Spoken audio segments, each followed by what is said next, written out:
Hey, this week we're in Alaska, the last frontier. Up here at Fort Wainwright, we're going to be cooking up some really good grub for some soldiers, touring the garrison, and getting up close and personal with an Apache helicopter.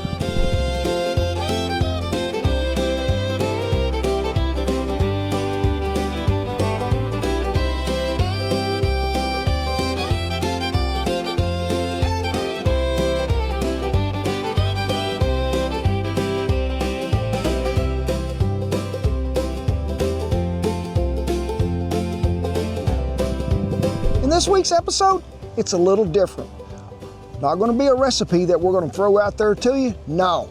But we're up here at Fort Wainwright in Alaska, and we thought it'd be really neat if y'all just followed us around the next couple of 3 or 4 days and see what's going on.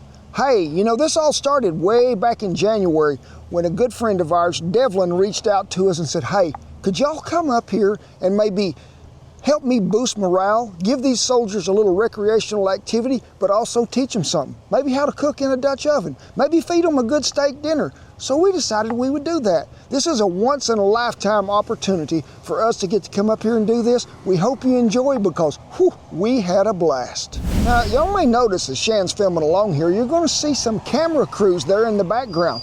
Hey, this is a little different, but hey, we have told you big news was coming. They're filming episodes for our new series out on the Outdoor Channel, Cast Iron Cowboy. We want you to be sure you tune in now. Aired in September for the premiere. This will come later as you're going along. It's a little sneak peek behind the scenes. First up here in Alaska, breakfast.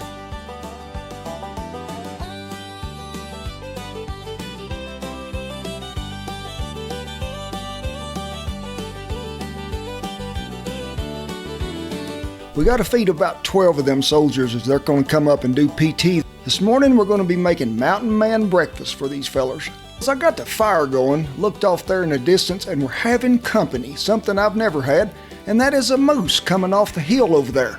They tell me that them things can be pretty aggressive, so hope somebody's watching my back. You see I had my watchdog there, he was watching the front. Now if you're talking about something that's going to give them fellers a lot of calories, we're talking about mountain man breakfast. And to start that off, I need some poblanos and some bell peppers roasted over an open fire to get that skin blistered and give me a little bit of that charred flavor.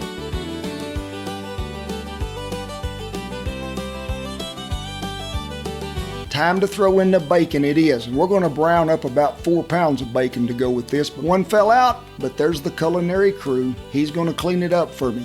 Mountain man breakfast. Got a lot of things in it does, and Mage is going to make sure they all get in the pot. Next, hash brown potatoes. Then we'll go to sprinkling in all them peppers we charred. Won't be long after that. Mix all the sausage, the bacon together, and throw in some eggs because, hey, we gotta have it.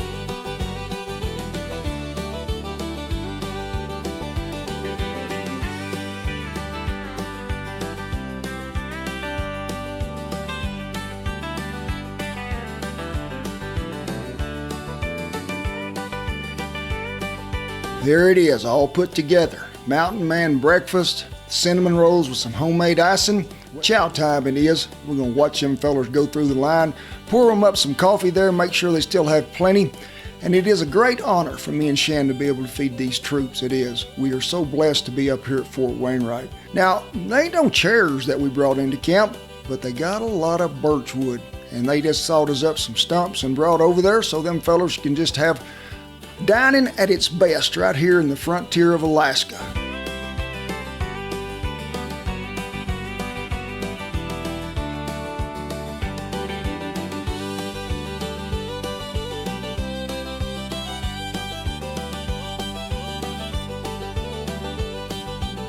It was a great day it was, and I hope it gives them enough energy to get all their PT done. Nestled just east of Fairbanks in the interior of Alaska, Fort Wainwright began its life in 1939 as Ladd Field.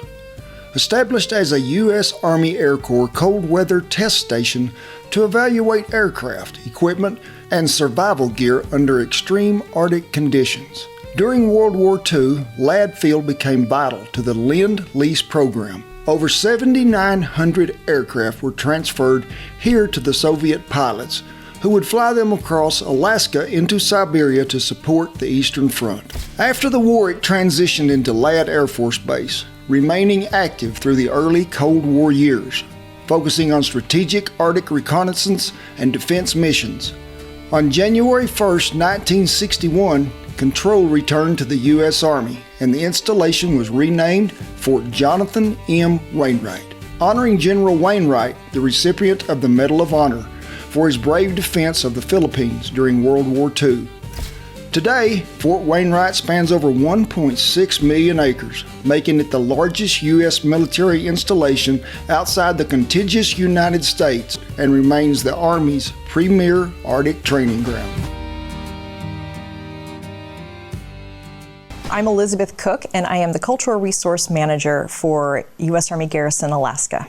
Ladd Field and Fort Wainwright were founded in keeping soldiers and aviators safe. Because of our extreme cold conditions here that can be present, we were able to support the military, the national defense, by making sure that aviators wouldn't freeze to death in the beginnings of aviation history, and making sure that all of the planes and the MREs that military personnel used would actually work and keep them warm while they were operating. I think Alaska presents a unique package in that you have the access to natural beauty, you have the testing of your mettle in extreme climate, the capacity to learn things that a lot of soldiers wouldn't get to learn anyplace else. They can hunt and they can fish. They can learn to be an outdoorsman. They can hike in remote areas.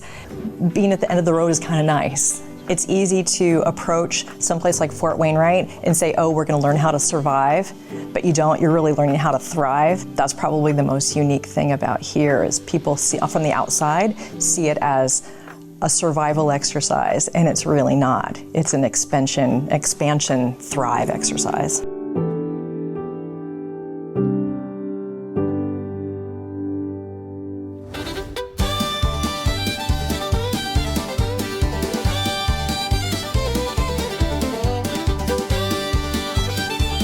Tonight is a big night up here. We going to feed about 250, and the good folks at Lazy T Ranch furnish the beef. Now these folks do a lot for veterans and servicemen and women. They always have. But it's no simple task to get 250 steaks shipped from Wyoming up here to Alaska. So these folks, hey, we need to tip our hat to them big time. Be sure and check them out on their website. They have premium beef, they do. I've got Clay and Sam helping me today, and one of them is unwrapping, one of them giving a little lime juice, because you know what that does. The citric acid in there breaks down connective tissue, which is going to make meat more tender. And then I'll put a little of this original seasoning on them. We'll let them sit over there in the ice box for, I'd say, 3.5 to 4 hours. Let this soak in really well. And then we'll bring them out about 1.5 hours for cooking time. Let them warm up. Then we're going to throw them on the grill, cook them. That's the way it's supposed to be. Beef in Alaska for the Arctic Angels.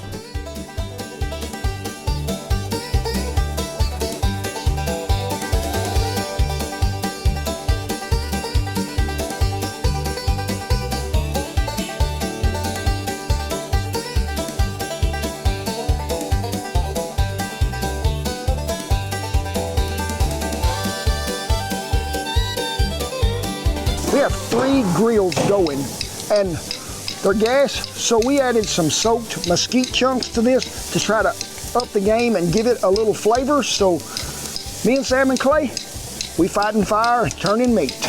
You know, they've got some warming boxes here that we'll hold these steaks on, so most of them are going to be cooked to the high end of rare, and then we'll hold them. But if you don't have that, preheat you a good Yeti ice chest, dump the water out of it, and then put these in there, because they will continue to cook a little, I promise you, in an ice chest. But try to have one cool end of the grill when you're doing so many of them, to where you can have, hey, that fella there's pretty fast. I'm gonna slow him down a little and put him down here on the cool end. So we'll keep at it. One of these days, we'll get finished.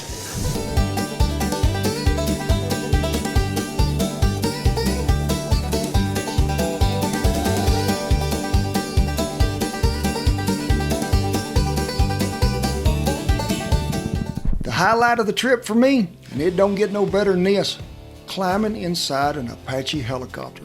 And this all, it wouldn't have been possible without Lieutenant Colonel Jeffrey Hayes, who set this up. And also a special thanks to Sergeant Peliquin for walking me through the Apache.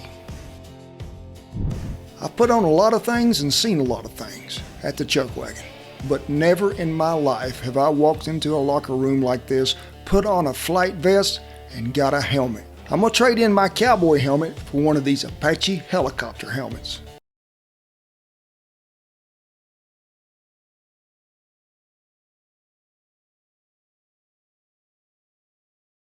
But this is pretty tight quarters, as they showed me how you're gonna get up in this thing, crawl over everything in there and try not to break nothing. So, well, after I get set down in there, figure out sort of what's going on here in my mind a little bit, Sergeant Peliquin go ahead and get that helmet on me and get everything hooked up to where I got sound and he can communicate back and forth to me. Like I say, this is very tight quarters in here. There ain't a whole lot of room to move around. So I'm telling you, these pilots that fly these things, hey, I'll tip my hat to them because there's not a lot of room in here to get comfortable. So we finally get a little help to get everything hooked up where we got sound, but we also got vision. And folks, I've been to an eye doctor, but this, I didn't even know what was going on for sure. And then I started seeing the little circles and stuff, so it made a little more sense. So it is a great thing, it is. Something I've never got to do and something I'll never forget. This helicopter is just for one thing, that's to find, detect, identify, and destroy enemy armored formations. So you can see on the left, we got large rocket pod. If you ever played with bottle rockets as a kid, that's the coolest bottle rockets there is. This isn't gonna do you a whole lot of good at 30 below. This is the bare minimum in your vest. So we have a cargo pod full of extreme cold weather. It's got a shelter, it's got additional cold weather food, it's got fire starting, it's got a titanium stove in it. And anytime we're leaving the local flying area, that's the kit that we take. So we take off the weapon system and we put on the extra survival gear while we're training here in Alaska.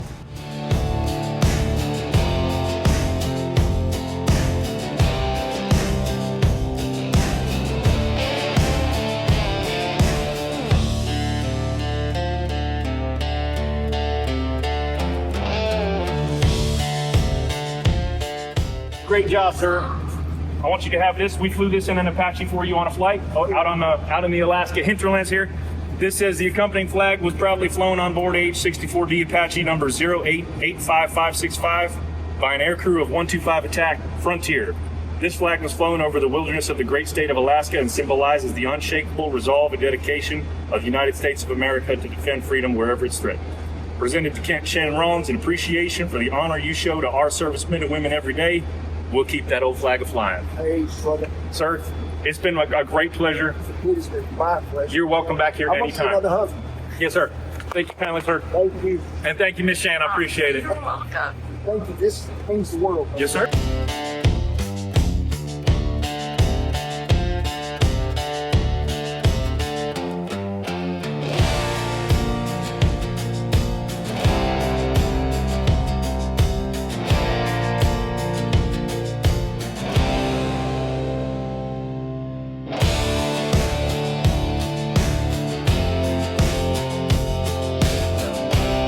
And these fellers right here, all these men and women, they are taking great care of us. And to top it all off and end up, hey, we're gonna do us a little Dutch oven cooking clinic here. Now, we've fed these soldiers, but it's time they learn to cook. We hosted this little cooking clinic for the soldiers and their spouses. Now, not only are we going to teach them how to make biscuits, but we're going to teach them how to cook biscuits. I think everybody should know this. It's a little wilderness survival, cowboy style. You know, this was a very, very special episode. We have filmed videos all across the United States. Ranches so remote, so beautiful, but folks, here at Fort Wainwright, the home of the Arctic Angels, this may have been the #1 spot for me because I got to meet soldiers, men and women, who put their life on the line, but also are protecting our great nation. I got to get right up close and personal so deep in an Apache helicopter and to hear some of the stories from the pilots. It don't get no better than this. Y'all know how we always support our military, but folks, stand behind them, stand proud, because this is a great nation and a great group of people. So make sure that you always remember Alaska and these great men and women that are up here defending our country. But it is with great pride, privilege, and honor that I tip my hat to all the servicemen and women and all the veterans and all the soldiers up here in all our bases that have kept that old flag a-flying. We commend them all.